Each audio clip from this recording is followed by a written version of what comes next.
Welcome to the Test Guild Security Podcast, where we all get together to learn more about security testing with your host, Joe Calantonio. Hey, it's Joe, and welcome back to another episode of the Test Guild Security Podcast. Today, our in-house security expert, Prasad Salvi, is back with this monthly installment of his breakdown of each security risk from the OWASP Top 10 Web Application Security Risk List. So, in this episode, Prasad will do a deep dive and breakdown of the second exploit on the OWASP list, broken authentication. If you missed his first episode on the first risk, injection flaws, check out testguild.com/S38. If you missed that episode and you don't know, Prasad is an application security consultant, a certified ethical hacker, and a CISA certified professional with a primary focus on providing services across the software development lifecycle, application security, and penetration testing spectrum. He is a part-time bug bounty hunter. He's also a blue team expert delivering security training courses to developers and testers to make them proficient in application security and develop secure products. Prasad also has worked with major financial institutions to create a culture of security, and he's also a Pluralsight author that has a bunch of different courses around security as well. You definitely want to check that out. I'll have all his links in the show notes, so you don't want to miss that. And you don't want to miss this episode. Check it out. It's no secret that the number and complexity of applications are growing. But what is alarming is that 90% of security incidents result from exploits against defects in software. The need for better application security has never been higher, and Micro Focus Fortify is here to help. Fortify is the recognized market leader in application security, and it is the most comprehensive and scalable application security solution that works with your current development tools and processes. With Fortify, you can start security applications in a single day, including custom code, open source, or commercial components, and scale as your needs grow with an on-premise, as-a-service, or hybrid implementation. Check them out. Head on over to microfocus.com/app security. Hey, Prasad, welcome back to the Guild. Thanks, Joe. It's good to be back. Great to have you. This is part 2 of our monthly installment of your breakdown of the OWASP Top 10. So the second risk I think we're going to really dive into is broken authentication. Before we get into it, into the nitty-gritty, like at a high level, what's that quickly the essence of what broken authentication is so we can set the stage for the next questions? Broken authentication stands for the session management part. Once I log in an application, the server responds back with a session ID, which is like the heart of my session until I log out. Now that session ID will prove that I am authenticated, and that would be used throughout my session. Now, it is important for every developer to make sure that session management has been implemented correctly, else it might give rise to different attacks like session hijacking, session fixation, session replay, also different password attacks if you have less secure passwords, if you're storing them as clear text in a database. So everything that is related to authentication, if you don't have multi-factor authentication, for example, then your application might be vulnerable to broken authentication. Very cool. So, like I said, I'm new to security. I just noticed OWASP has a breakdown of this as well. And they have them in 3 main buckets. One is threat agents and attack vectors. So they also give ratings for exploitability. So how common or how exploitable is this type of attack? I would say it is pretty common in a lot of applications. So for example, if a particular application is vulnerable to an attack called as cross-site scripting, which we would be discussing in the later episodes, if your application is vulnerable, then I can write a script and I can trick you in clicking on that script. Once you do that, that particular script will send me the session ID that you're currently logged with. And I can use that session ID to log in as you, for example. So just to give you a layman example, we all book different tickets, may it be movie tickets or flight tickets online. So let's say I am booking a flight ticket on a website and I need to check with my friend who is traveling along with me whether he's comfortable in the same flight or the same time. So what I do is I probably copy the URL, and maybe it's my authenticated URL. I'm searching for a flight. I copy it and I either email or I SMS my friend that particular URL. Now, when my friend clicks on that particular link, he directly logs in as Prasad in that application. So unintentionally, my friend has performed a session hijacking because he used my session ID to log in his computer. This usually happens when you pass your session ID in the URL or in the GET request. That's very common. Usually, session timeouts are not set in applications. So even if you keep your application running or idle for a long time, it doesn't log you out. Or to give you another example, if I'm using a public computer and anywhere outside and I don't log out, I use the application and I just close the browser. So I've not logged out. So this means my session is still active. And let's say after an hour, someone sits on that particular machine and opens the same URL. And because my session was still valid, that person logs in as me.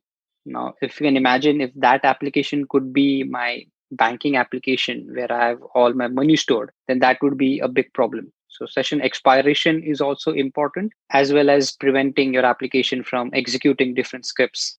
Absolutely. And I guess because most things of value have a front end that has some sort of session management, I would think that this would be kind of common and one of the first things people would try to exploit because they really have some sort of value of breaking in and doing this type of hack, I assume.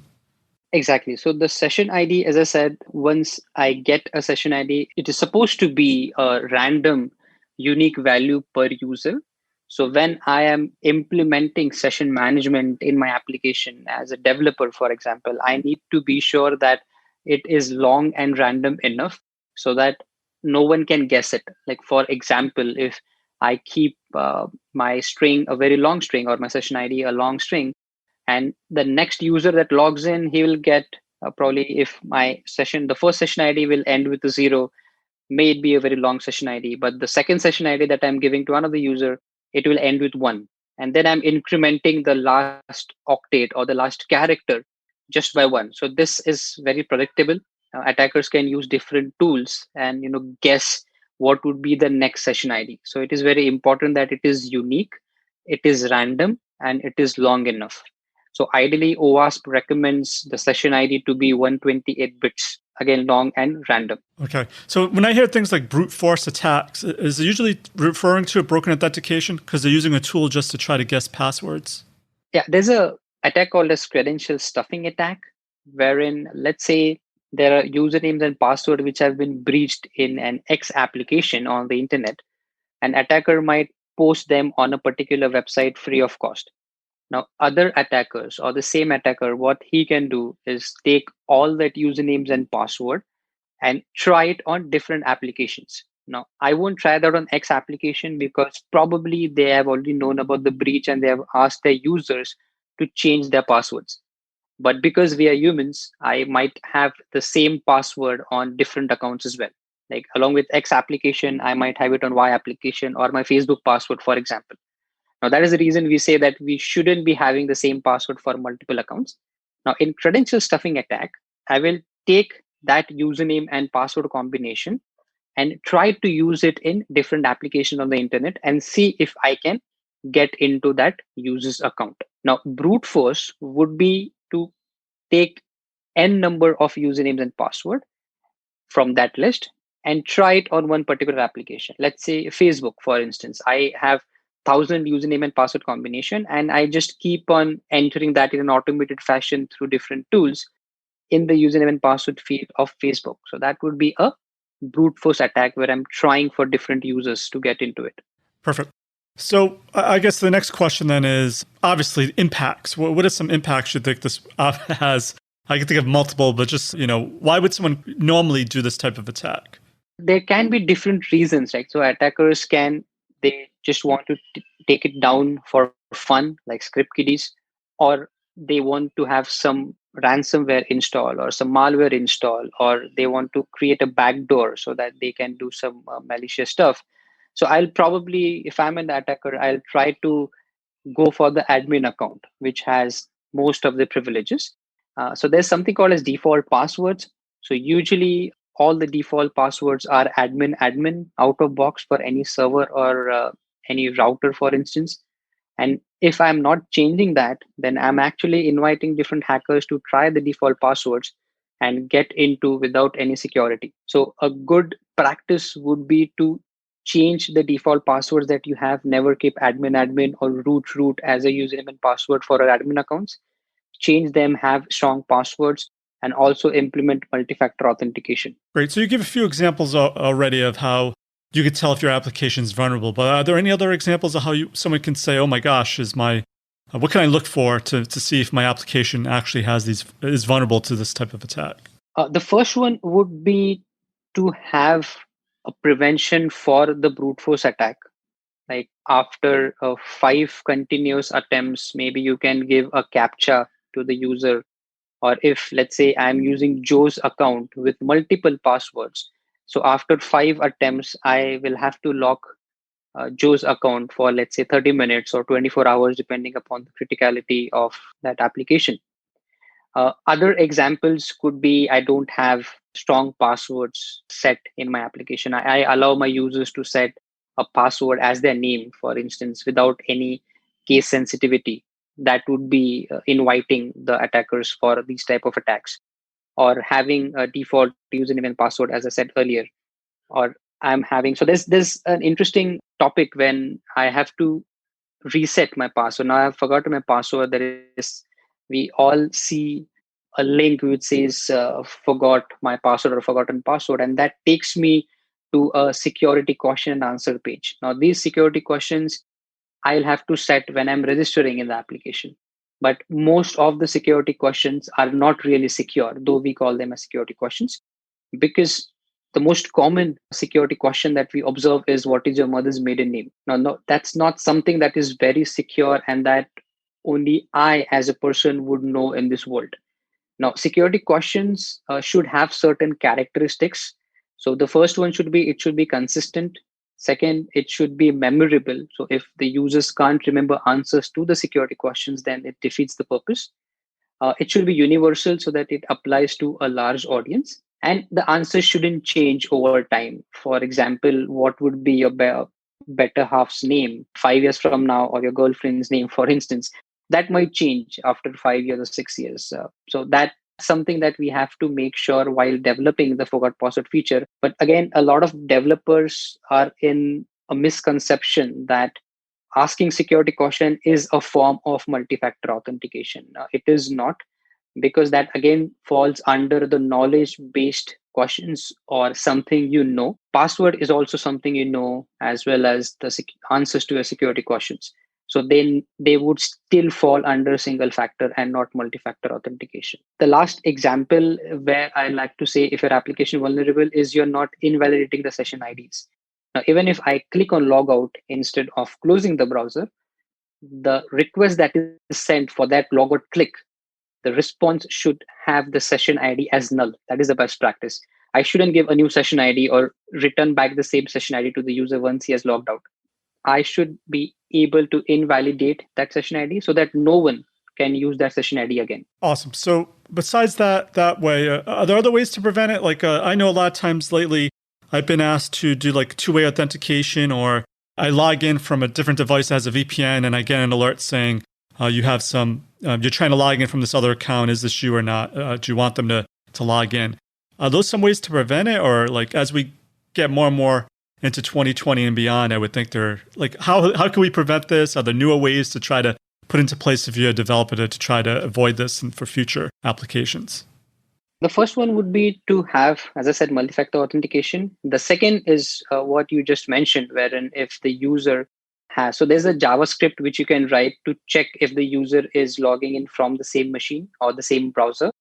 If the browser and machine change, we can ask if he or she is indeed trying to log in instead of someone else. So those are the two mechanisms, or we can either increase or decrease the delay in fail login attempts. So if I have a very critical application, I can only allow the users to enter 3 wrong passwords.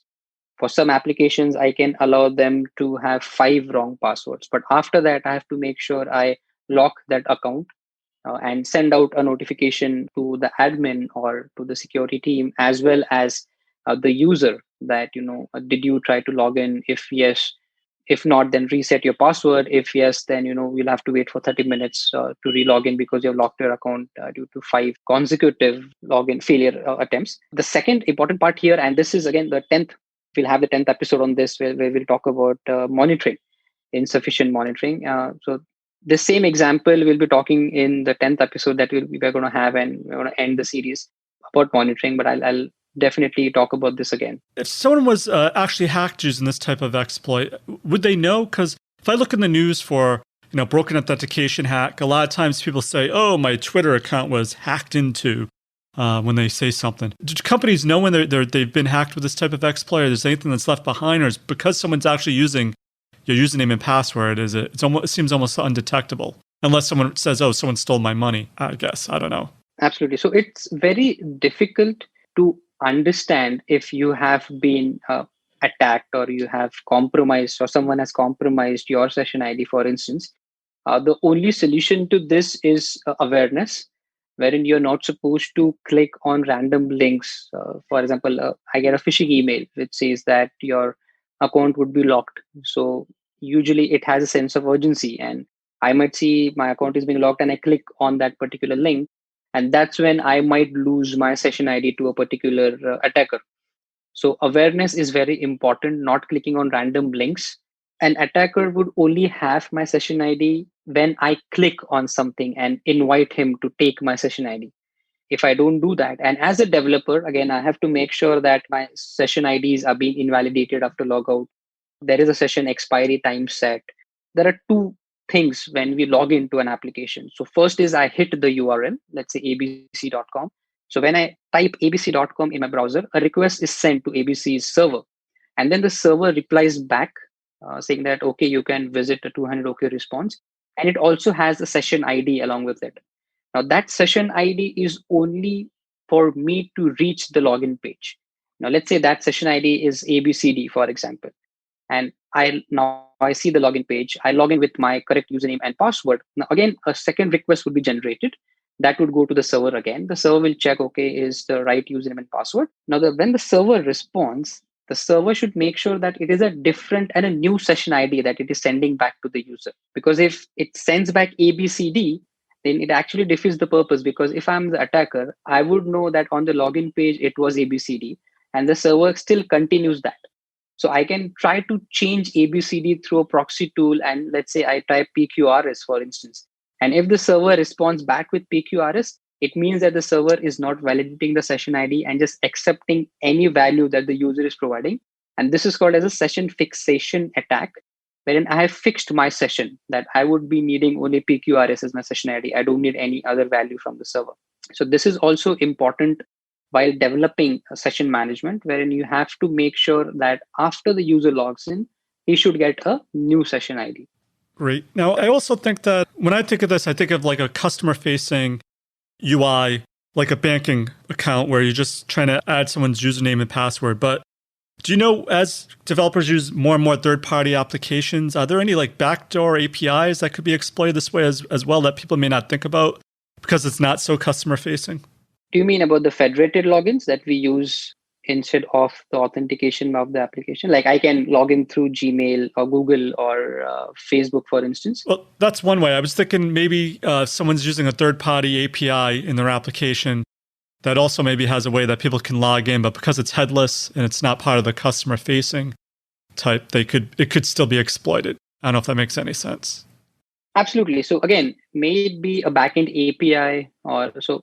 There might be different implementation strategies by the developers, but whatever they implement for session management, they have to make sure that the controls or the prevention techniques that we have discussed so far have been implemented. And so you did bring up a point then. When I go to certain applications, it gives me an option to use my Gmail account or my Twitter account. Does that make me more vulnerable to this type of attack? Because I would think that would be a higher risk or a more well-known username password to grab. So if someone had my Gmail account and I used it for all my other accounts, then it would be really easy to hack, I would think. There's one way, you're right in a way, but secondly, if let's say I am that third-party application and I'm giving you that option to log in with Gmail, I'm actually transferring that risk from myself to Gmail. because I don't have to code for that authentication part. I'm just using the API that I'm getting from Google and Facebook, and I'm asking you to get into my application through that API. So if tomorrow, if something goes wrong or something is breached in my application, I'm free to blame that API that has come from Facebook or Google. So you can't sue me in that case. But I personally don't recommend to use federated logins. If there's an option only to go for Facebook or Gmail and you can't create your own account, then I'll probably not use that application in the first place. So a lot of times when we talk about security, it's always from like an attacker's perspective and it's already in the wild and it's being attacked. As a developer, as we try to shift left these type of activities, are there anything built into the IDEs nowadays that says, hey, this is a possible broken authentication line of code you just wrote? Do you know if the developer tools are this sophisticated yet, or are there tools that developers can use as they're coding to help them give maybe some sort of IntelliSense to say this may not be the most secure way of doing this type of authentication? The developers can certainly use Micro Focus Fortify on demand code scanning tool that actually tells you if there is anything missing in your session management code that you have written. So it scans your code and gives you all the details of the vulnerability that is observed related to session management as well. Awesome. So Prasad, are there any resources people can go to learn more about broken authentication? They can certainly go to the OWASP.org website. They will also find the attack vectors and the mechanisms that attackers use. And also there is something called as the OWASP cheat sheet series, which talks about secure coding or how developers can implement a good and secure session management. So these two other links, which I would definitely recommend the viewers to go and see. Okay, Prasad, before we go, is there one piece of actual advice you can give to someone to help them with their broken authentication security testing efforts? And once again, what's the best way to find or contact you? Yeah, so if they want to test, they'll have to make sure to check for session fixation attack that we discussed, session replay, and also session hijacking if I can get any user's session by executing different scripts. And if anyone wants to reach out to me, they can follow me on Twitter or they can connect with me on LinkedIn, and I'll be happy to help. Thanks again for your security testing awesomeness. For links to everything of value we covered in this episode, head on over to testguild.com/S40. And while you're there, make sure to click on the Try Today link under the exclusive sponsor section to learn all about Micro Focus Fortify, which is the recognized market leader in application security.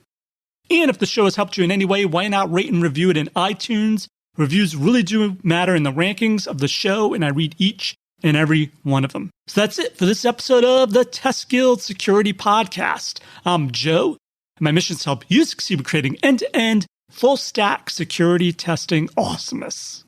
As always, test everything and keep the good. Cheers. Thanks for listening to the Test Guild Security Podcast. Head on over to testguild.com for full show notes, amazing blog articles, and online testing conferences. Don't forget to subscribe to the Guild to continue your testing journey.